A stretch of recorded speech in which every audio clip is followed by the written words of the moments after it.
that's when we self-published, and we didn't self-publish because I had been rejected. We self-published because both of us had our MBAs and we thought we were smarter than everyone.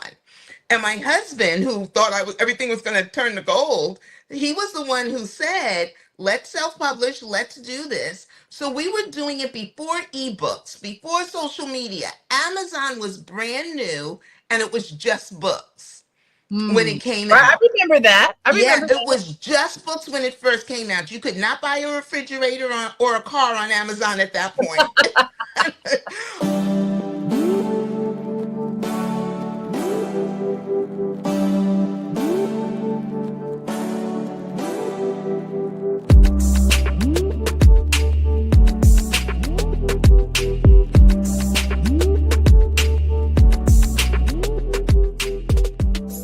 Hello, everyone, and welcome to Dreamleapers.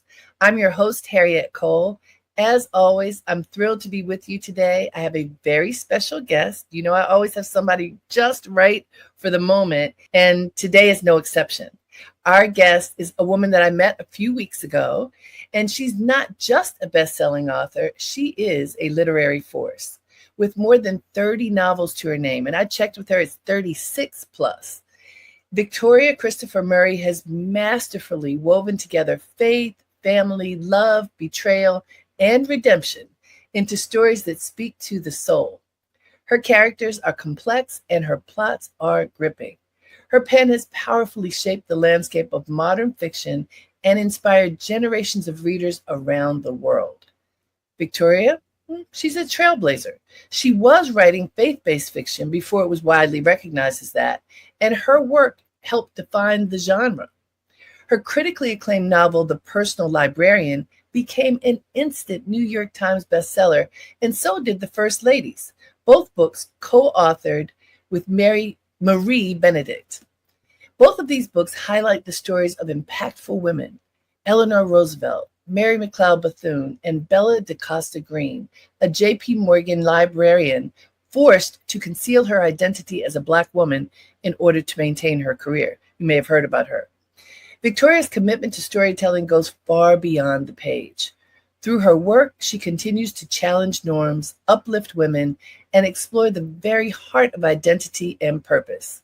So today, she will be talking to us about her newest novel, Harlem Rhapsody, about how she came to be an author in the first place and what's to come as she continues to write. Please join me in welcoming Victoria Christopher Murray.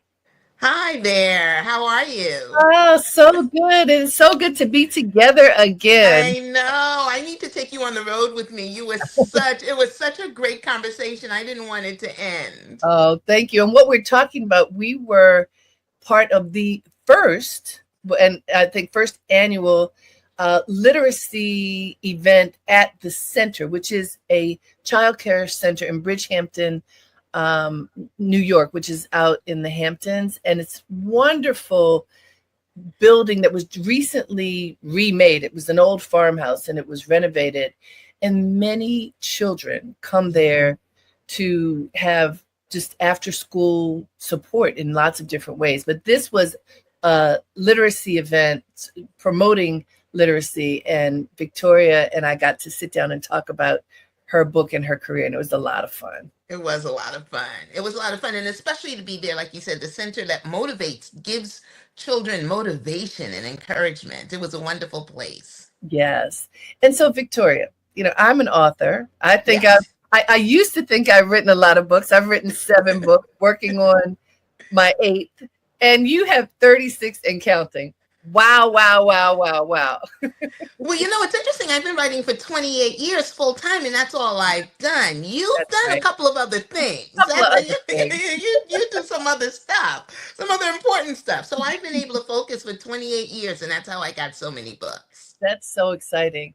And I in learning about you, I know there's something true about you that's true about many people who are part of the Dreamleapers family.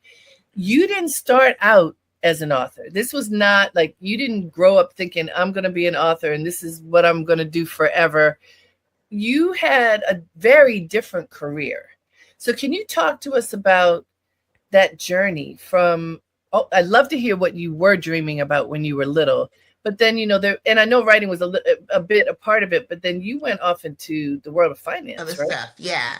So I don't think we got to talk about this, but I did. I was dreaming of being a writer as a Oh, child. I grew up to be exactly my dreams. I feel like I'm okay. living my answered prayers. I became a writer, and we didn't even talk about this part. I was 7 years old when I wrote my first masterpiece. And a Mm, lot of people say at 7, you can't write a masterpiece, but you can if you plagiarize. I wrote something called Betty and the Witch, and was about a little girl who wore a red uniform with a hood to school. And then she had 3 bears who were her brothers and 3 pigs were her sisters. And their mm, best friends were 7 little people who lived next door. There was a good witch and a bad witch in there, and I can't remember their roles. But what I remember the most was that it was 20 pages long. And because it was 20 pages long, I was very proud of that. And it was only because it was that long that I even showed it to my parents. And that changed everything because my parents showed it to my second grade teacher. I guess at a parent teachers conference. She read it and she had the entire second grade perform it as a play. that's amazing. And there are a couple of things I remember about that. I remember that of some of the practices and how she told me I could have any role I wanted because I could be a writer. So that solidified something in me. But then she introduced me at the end of the play to the audience as the writer. And Wow. Harriet, I was a 7-year old who became a writer in that moment. But I think you can't be what you don't see.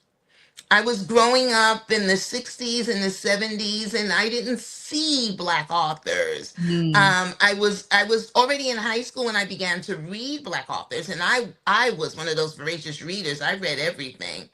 But I couldn't, even though I've always wanted to be a writer, I didn't know how to get there. mm, Because you really can't be what you don't see, even if you're dreaming about it. And so I ended up going to Hampton and majoring in communications and then going to get my MBA from Stern, NYU Stern. And I think I was doing what I was supposed to do. mm. I think at that point in my life, I was thinking, I'm supposed to go get this degree in this because the only adjective I'd heard in front of the word writer when I was looking into it was starving. And I wasn't interested in being a starving writer, and I had a feeling my parents wouldn't have supported that. They'll support any education, but so I ended up doing what I thought I was supposed to do. Mm, And so I went into corporate America and did that. But I think one of the reasons I excelled my whole life was because I wanted to be a writer. And what I mean by that mm. is I turned everything into a writing opportunity because I loved writing so much. Whether I was taking a test, I remember I would be taking some tests and it would be a written communications part. And people would call up afterwards and say, "Who are you? Like, we just asked you to answer and you told this whole story." So I think that's why I excelled. And then I married a man who really believed in my dream. He Mm. was the one who pushed and pushed and pushed until 16 years into our marriage, I finally did it. Finally wrote my first novel, and I've been writing full time ever since. I love everything about your story. That when I was a little older than you, I was 12 when I knew I wanted to be. I was interested in writing and fashion, and I definitely did build a career based on these two things. And I remember because of that, the drive, there's something, that inner drive. It takes however long it takes. But if you do listen, and something else you said, so it was your husband, but you need a champion. You need a You need champion. somebody who sees you, sees that Yeah. that light in you and says, wait a minute, I see it. You have it. That cheerleader is so important to help people to recognize that they can do what the heart is telling them to do. Yeah, and you know what's interesting? My parents, I think, tried to do that, but they weren't going to push too much because I don't think they loved my writing, but it was the only adjective they'd ever heard was starving. Sure. And then once I had a career in business and had done very well in that, they didn't. It was my husband who was like, "Nah, nah, you told me you wanted to be a writer, and you're going to be a writer." And one of the first interviews we had, I can't remember the name of the magazine in Atlanta, but they interviewed both of us when my first novel came out. And they said to my husband, are you surprised at her success? I had self-published my first book. And he said, no, everything she touches turns to gold. No. And so I just think he just knew I could do this. I could do this. Now, let's talk about the fact that you self-published your first book. I will share with you, and this is probably true for you as well. When I ask people if they would like to write a book, I'm going to say 90% of the people raise their hand and say, yes, I have a book in me. Yes. And because you can self-publish now, there is at least the opportunity to actually write a book, even if you don't ever get a publisher. So I think that's a wonderful thing, but it's tough. It's a tough thing to do. So you self-published your first book, and that ended up being a springboard into all this now. Can you tell that story? And so it's very interesting because I had my MBA in marketing, and my husband had his MBA in finance. And so I was one of those people. Now think about this, 1997, before, like, I had to get an email account because I became a writer. That's how long ago it was. And I still have that original email when we went to AOL and they had the discs everywhere in the city. And that sound, remember that sound? Yeah. And so, that's when you used to plug in the internet to the phone, and if somebody called, they'd kick you off the internet. So that's when we self-published, and we didn't self-publish because I had been rejected. We self-published because both of us had our MBAs and we thought we were smarter than everyone.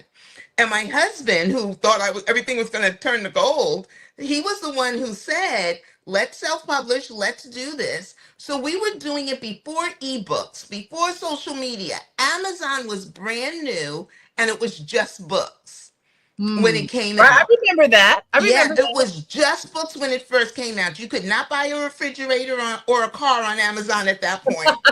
But it was just books. And so it really was guerrilla marketing. We had to go and purchase the books, 2,500, 5,000 at a time for $4 each. It's so much different now. And then we had to do all the marketing, and I started watching all of the people who were out there doing it, who had book deals like Eric Jerome Dickey and Terry McMillan. And I got to see what they were doing, and I just duplicated that. And so it really was that what do you mean by that? What you mean, how they were marketing their book? How the big companies were marketing them. And I was independent, and I did the same thing. So I set myself on a 17-city tour. I never would have thought about touring if I hadn't seen that they were out at this place and that place. And so then I looked at the cities they were going to. I called up those bookstores.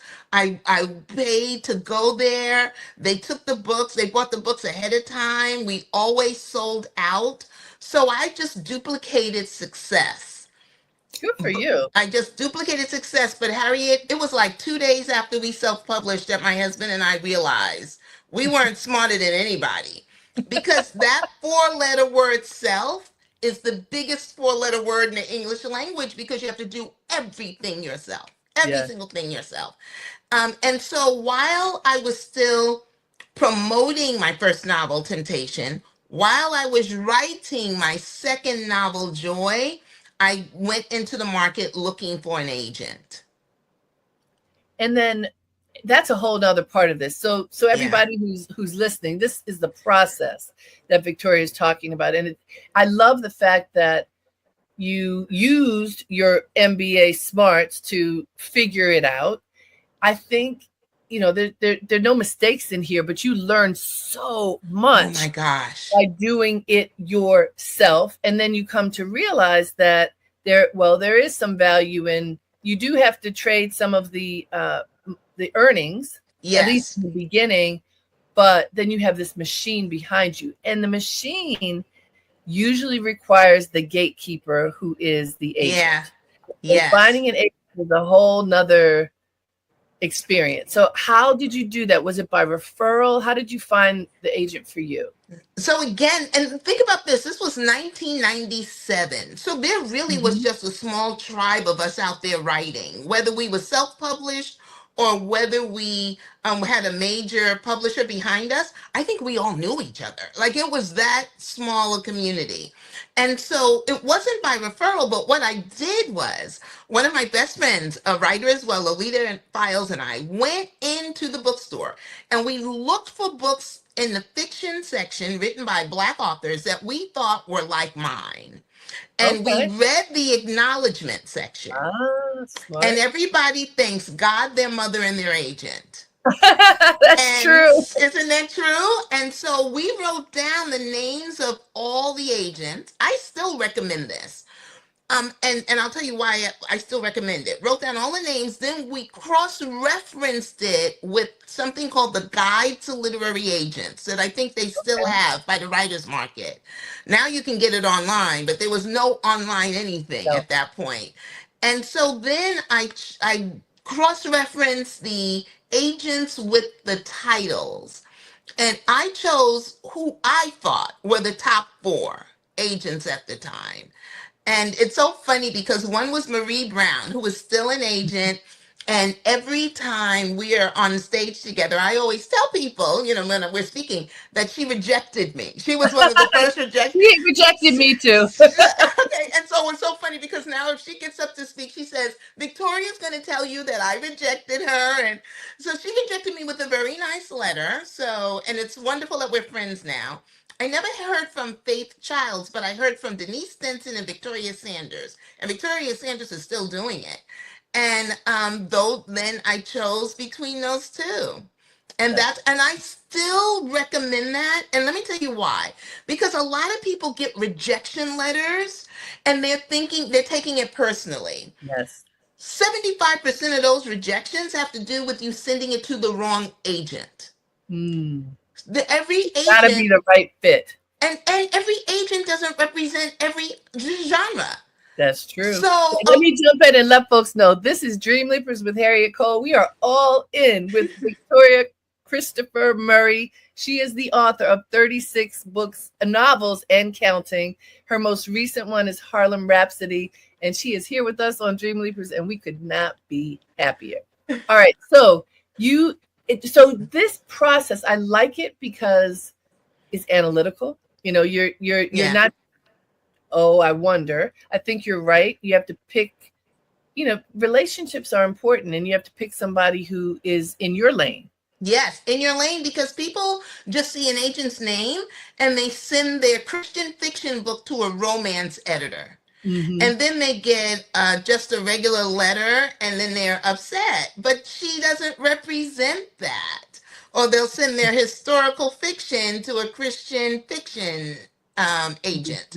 And so you really want to get with, that's why I didn't know this when I did it, but it was smart for me to look for books that were like mine because everyone I sent it to would have been interested in my book. That's very, very smart. Now you just mentioned two different genres, the Christian fiction and the historical fiction, and you have done both. So just first, as it relates to agent, did you have to change your agent in order to do that, or how did that work?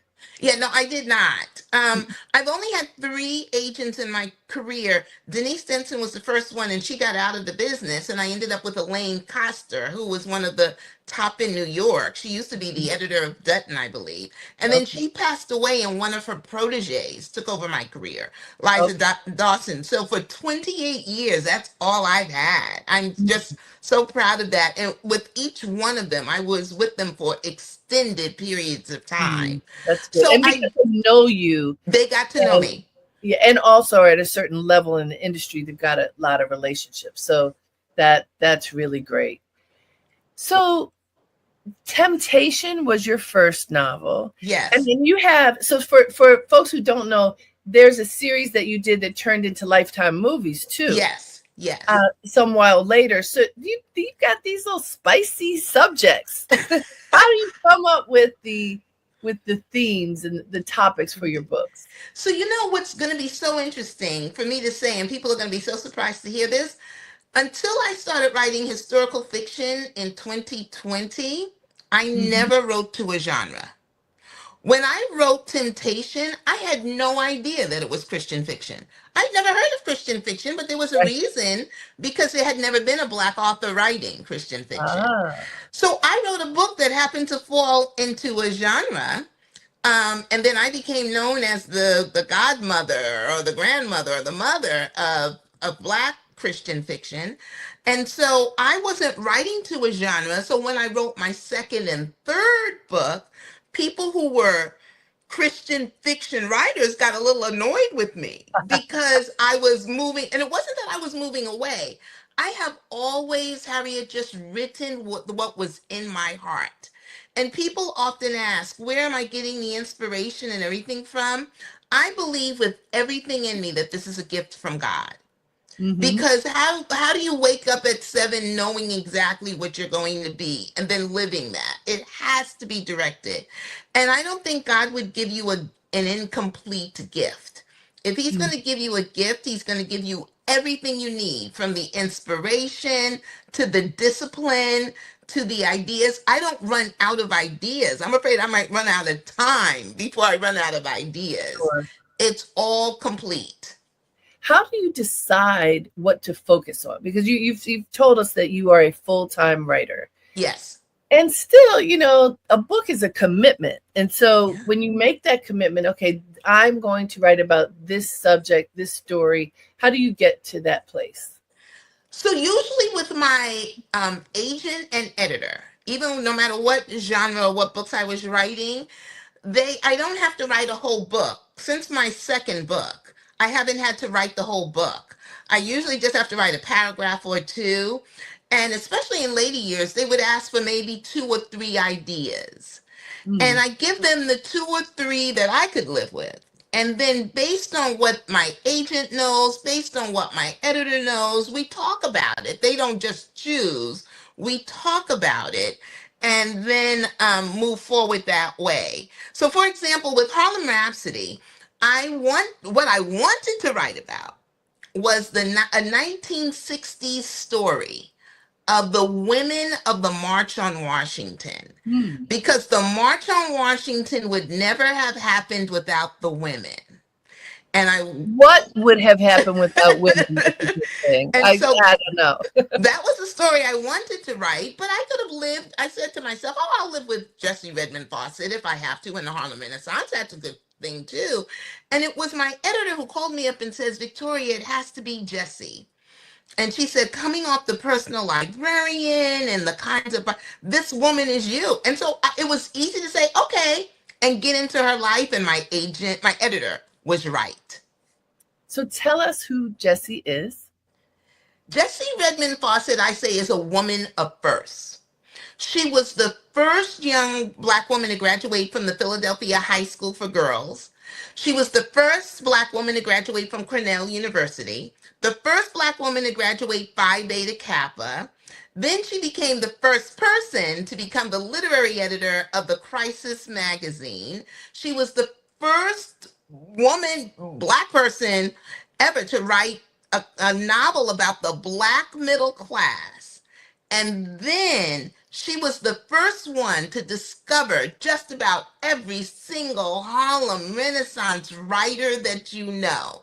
She discovered County Cullen when he was 16 years old, Langston Hughes when he was 17, Nella Larson in her early 20s. She taught Jean Toomer in high school. There is not a Harlem Renaissance writer who did not cross Jessie Redmond Fawcett's path. And Harriet, when I say she discovered them before they were writers. Before they were writers, she encouraged them, she mentored them, she edited them, but most importantly, she published them before anyone else. She probably published the first 25 pieces that Langston Hughes wrote. My good. And this is because she was the literary editor of the Crisis. The Crisis magazine, the most important magazine in the 1920s. It was the periodical for the NAACP. Right. And so it was the news for Black and white people of what was going on in the Black community. And at first, it was just like a social justice magazine. Mhm. And then W.E.B. Du Bois, one of the founders of the NAACP and the editor of the Crisis and the founder of the Crisis, decided that maybe it should be more. Like it should, everybody wanted to read it for social justice, but Black literacy was increasing during the 20s because this is only 50 years after emancipation. And Right. he had the foresight to say, let's give people more. So now that you mention W.B. Du Bois, who many of the people who are in my community, I do believe know, because he was such an icon and Yes. so important. I mean, that he helped to found the NAACP and the Crisis publication. We think of our leaders as flawless, Yes. as larger than life. I mean, Yes. he was such an important figure. And for those who, honestly, I'm going to say probably most people read Souls of Black Folk beginning Yes. and end and nothing else. He wrote so many So other much works. more. And if I'm correct, he was the one who touted the talented 10th. Yes. Looking Totally at his idea.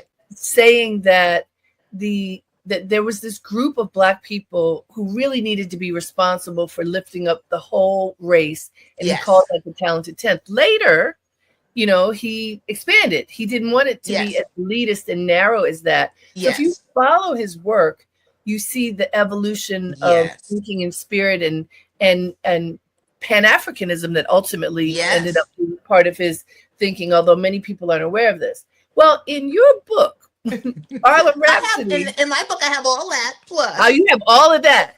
You have all of that, and Plus. we'll talk in a minute about your research part, but you also have something else. So the book opens, and it's okay to give away just this little bit, Yes. but Yes. the book opens showing that this gentleman and this lady, Jessie, had a relationship. Yes. And it's interesting, and this is something that you learned to be true, which you explain. And I just want you to talk about how I think it's pretty brave that you decided that you were going to expose this, because a lot of Black folk don't want you to tell these stories. Yeah. They want to believe that our public figures are perfect. Yes. And you show the vulnerabilities, the humanity. You show more of them than just that being on a pedestal. Yes. How did you make that decision? And did it feel courageous at the time? So it didn't feel courageous. So when I first decided to write about Jessie Redmond Fawcett, I saw her. You know what I mean? I was looking for what was important to her. She discovered all these people. That was a story to me. I knew he would be in there because it was this magazine, but he was a side figure for sure in my Okay. head before research began. And then when I did the research and discovered that they had an affair, I was like, shoot me now. And for a couple of reasons, like you just said, we put our leaders on such a pedestal. Yeah. But then I had to work it out in myself and how I was going to write it. Because when I'm writing a biographical novel, I still want to tell the truth of the person. So I said, I had to come to the point where I said, here's my problem. Here's Victoria's problem. I had always thought of W.E.B. Du Bois as extraordinary. And he wasn't extraordinary. He came out of his mother's womb the way we did. He was an ordinary person who accomplished extraordinary things. True. And as soon as I did that, I was able to see him differently. And that allowed me, that opened my eyes to see the fullness of him and his humanity. And then I really studied their relationship. Sometimes I call it a situationship, because for 10 years he was her mentor. So they had a solid, very different kind of relationship before they became intimate. He was the one who Encouraged her to go to grad school. He got her first internships at Fisk University. He encouraged her to go study abroad, and that's before they ever met. It was all, think about this. This was 1903 when they first met, and they met in person in like 1914. Wow. Why did it take so long? Because they couldn't just hop on a train. Everything was done by written communication at that time. So there wasn't a crisis office where people came to work? There wasn't even a crisis at the point where they met. There wasn't even an Oh, NAACP when they met. okay. All So right. yeah, the NAACP didn't get started till 1909, and so they already had they weren't even talking about that kind of stuff. How did they meet? What were the circumstances? He went to Washington D.C. when she had already graduated. She had already studied. Oh, how did they meet? Through the written communication. Yes. Oh, this is so fascinating to Wait, let me me. tell folks because we're about to go into another story. This is Dreamleapers with Harriette Cole. We're so riveted. I just got to make sure I slip this in. We are talking with Victoria Christopher Murray. She is a novelist. Can't you tell what a great storyteller she is? Well, she's going to continue telling us stories now. Go for it. How did they This is meet? how they met. This is crazy. So her father died January 3rd of 1903. That whole year goes by and she reads The Souls of Black Folks.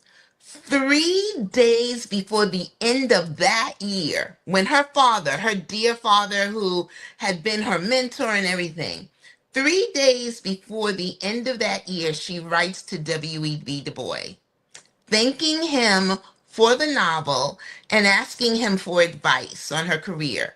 And she was a student, she was still a junior at Cornell University, and he wrote her back.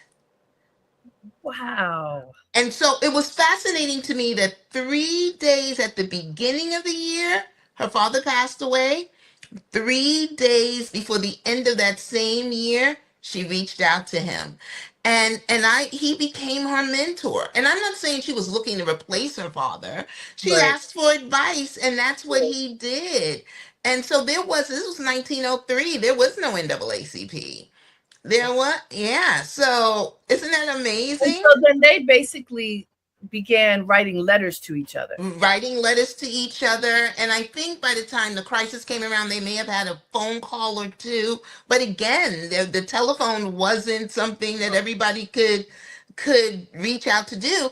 And mail was delivered like 3 and 4 times a day. So you could be in touch with someone very regularly. Huh. That's interesting. That the mail is so different now. So different now. So they became friends. They legitimately became friends. What mentor mentee first, but then they built a rapport. They built a true relationship. How Yes. many years older was he? 14. He was Okay. 14 years older. So when she was 20 and he was 34, it was a natural thing, especially since he gave her advice. He got her an internship. He said, go get your master's. You're part of the talented 10th. He just kind of directed her, and she did everything that he asked. That's fascinating. So research. You learned all of this because you took a deep dive to learn everything that you could. And one of the things that I appreciate about your work in general and this book in particular is you give so much context that the reader does get immersed in the time period we learn about people who we may have read about, but now we're getting a bird's eye view of these people. What is that process for you in terms of doing research, and how long does it take? So this book probably took a total of 6 months, but research never ends, and I'll explain that. But what I did in the beginning was I went to Harlem first. I'm from New York, but I had never lived in Harlem. So at 2 different periods, 5 weeks I spent in Harlem. And I wanted to walk the streets, the same streets she walked. Several of the buildings were still there. From the church she went to is still there, to her apartment building still there, the YMCA where Langston Hughes lived still there, and the 135th Street Library, the Yes. Library of the Harlem Renaissance. is still there today as the Schomburg Research Center. Yes. So not only did I get to walk the streets, but I got to go to the Schomburg every single day to study, like it was my job to go there. I guess it was. And Right. so they, even the people who are in charge of the Schomburg, knew that I was there studying, writing a book and studying because they knew about the personal librarian. So the librarians helped me get the information I needed and everything and how to use the library. So I went there, and that's where I read his the biographies. Two Pulitzer winning biographies were written by David Levering Lewis about WEB. There's no biography written on Jesse, although I hear that there is one being written right Mhm. now. But there was a thesis that someone did that people kind of use as definitive information, and it went along with other things I found. I used a lot of the scholarly articles from JSTOR, reading all of that, and then at the Schomburg, I read every issue of the Crisis magazine from October 1919 all the way until the summer of 1925. And when I Wow. say I read every issue, I wanted to get the language because I didn't want anyone to feel like they were reading a book that had been written in 2025. I wanted you to Mhm. feel like you were in 1925. And But when language I does change. It yeah, does. the language totally changed. And even though I wanted to get the language, what I got was their life. Like I Mm. didn't go in there meaning to get that, but I got their the whole life, the whole participation in the Pan African Congress. I got everything from there. And then I have personal letters. I have letters. Wow. So I Where have did you find receipts. the letters? So, if you don't mind, if I could do this, Sure. I can show you one book I have is the Letters of W.E.B. Du Bois from 1877 to 1934. Wow. So what I did was I read every letter during that was important during the time period that I wrote, that I was writing about this. Okay. And so that this you can find this in bookstores. And then he went to the University of Massachusetts at Amherst, and so there was a lot of information and letters there. It was interesting that I found more letters about him and Jesse between him and there than in this book. And so those were the two primary, and the Schomburg. So these letters, because Oh, I I mean know. that's a huge volume. Uh, I'm curious about everything. Are they written in script? Were you able? Ooh. How easy or difficult was it to read these Oh letters? my goodness. So these are actually, text. Right. But at the Schomburg, and not it was in that, they had that fancy Yes. script that sometimes it would take you a half an hour. But here's the other thing. So many of the letters that Jesse wrote were written in French. Not only just her, Langston's letters. I have a book from Langston Hughes here as well of letters, but Langston's letters were written in French. County Cullen's, like they practiced speaking in French and writing. So now I got to figure out this, and they all, men and women, had this beautiful cursive, but it was so flowery, it would take a half an hour to like read it and then sit there with a, on my cell phone. I was using an app to translate the words for me. It was just that was like putting a Patient. puzzle together. Yes. But it must have been so incredibly fascinating. Oh yes. Like, I mean, because it's really intimate and personal. So, what kinds of things were WEB and Jesse talking about? So they had some business stuff. They had more business stuff than personal, but Mhm. some of the personal stuff they had, there's two letters that stand out to me. One was near the beginning of the relationship from Jesse to a WEB.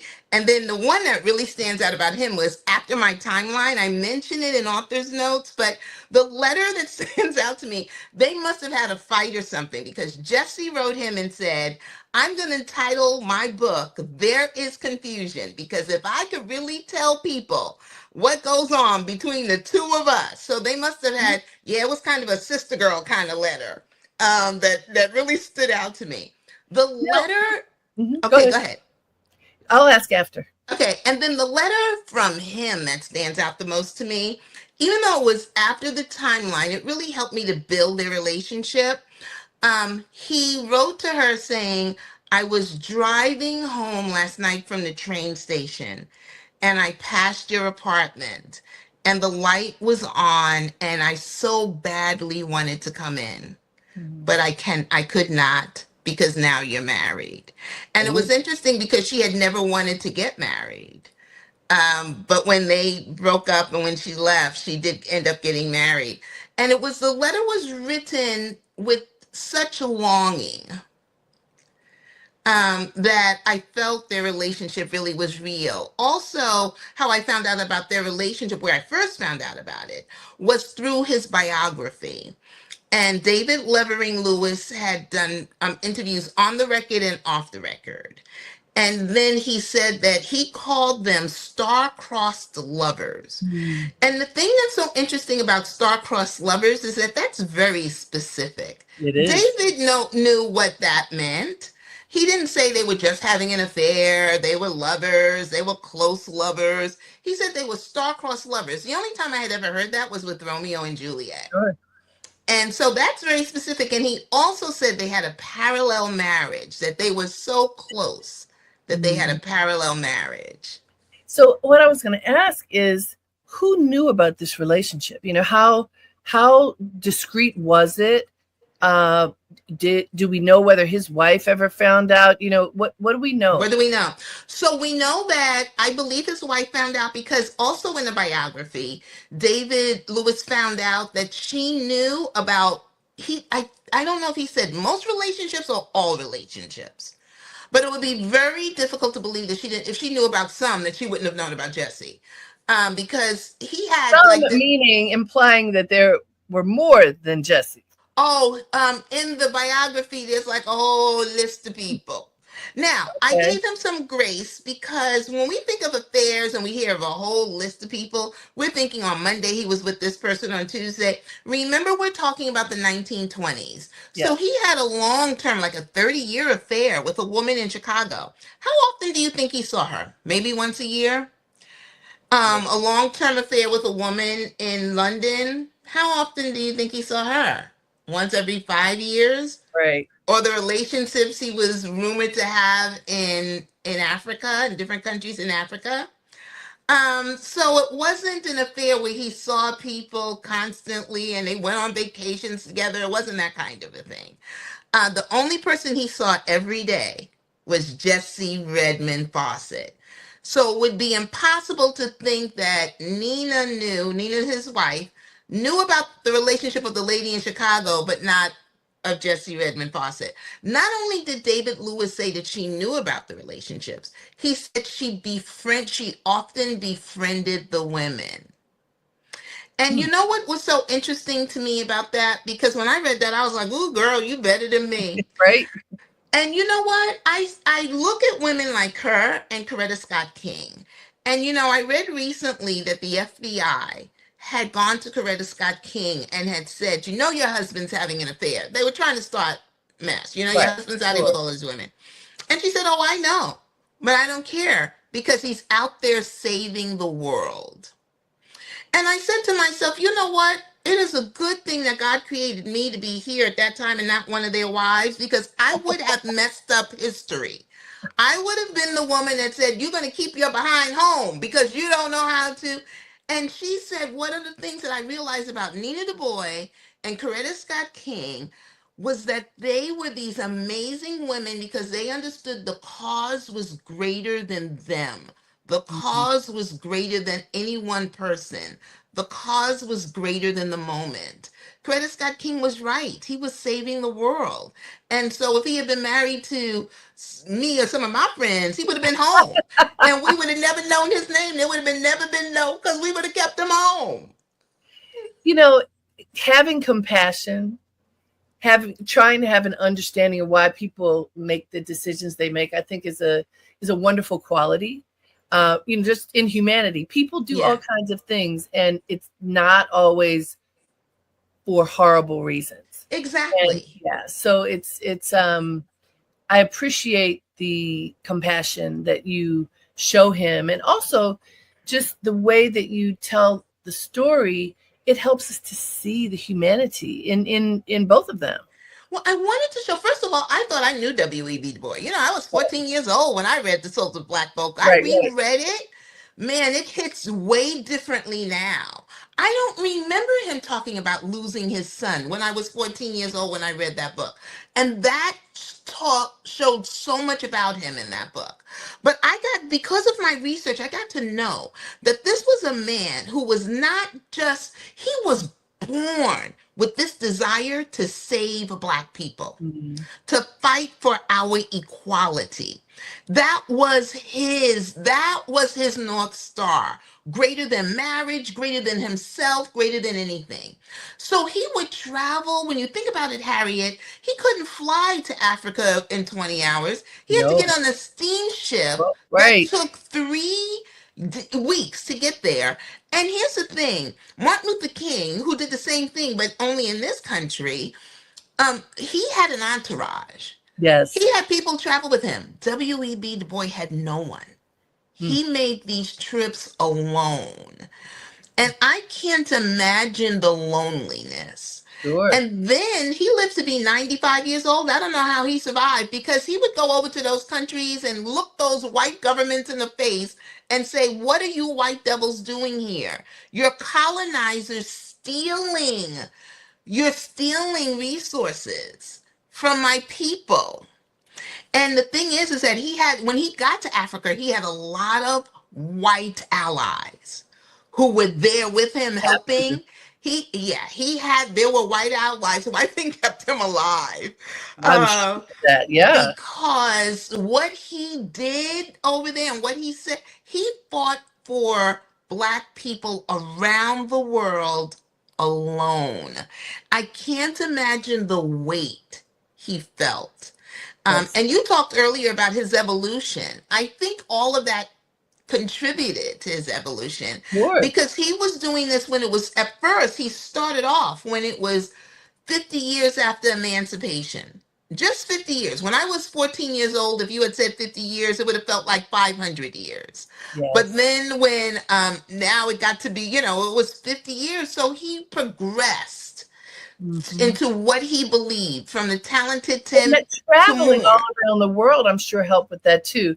Let me remind folks, this is Dreamleapers with Harriette Cole. We are talking with Victoria Christopher Murray, the author of 36 books and counting, the most recent Harlem Rhapsody. We just have a few more minutes left. Can you believe that it's gone I by this can't believe fast? it. But I want you to talk just a little bit. We only have a few minutes about how you synthesize all this research that you have done into a novel, because it's not a biography. It's a Yeah, novel. How do you it's a do that? novel. I think what I first do is, I don't ever want to write a biography. I'm not looking to write a cradle to a grave story. So when I look for a person to write about, I look for their story. And Mm, usually, like, this story is 6 years long. It's just 6 years long. So it's whatever happened in that 6 years period. I couldn't tell you too much before, and not, I know just enough before and just enough after, but I can mhm. tell you everything in those 6 years. So it's very easy for me to do that. And then what is true, and what makes it fiction? What makes it fiction is that we have no idea what they said. We have no idea what they wore. I try to anchor every single thing, every single chapter in history. So people were telling me that they had a hard time finishing the book only because they kept stopping and looking up this person and stopping and looking up. And they were like, "Victoria, you messed me up because everything was true." So then I went down a rabbit hole of everything that was true. What makes it fiction is that I have to kind of pull the bones together. I have to Mm, connect the dots. So I know what day she arrived in New York. I know he got her the apartment, but I don't know that he was there. But if I'm telling the story, I'm going to put him there to get the story moving. I know the next day she went to work. I know she met some of the people, but I don't know what happened. But I paint the picture around the facts that I know. And so you really are putting meat on the bones of the truth. Yes. And that, I love how you say that. I'm going to take that from now on. I put the truth on the bones, and I put the Yes. meat on the bones to create this person, to create, I try to stay as close as I absolutely can to the truth, because I'm trying to celebrate the person Mm, by telling their story. So I would never write anything that I was not absolutely sure of. I would have never written an affair unless I was absolutely sure of the affair. sure. All those kinds of things.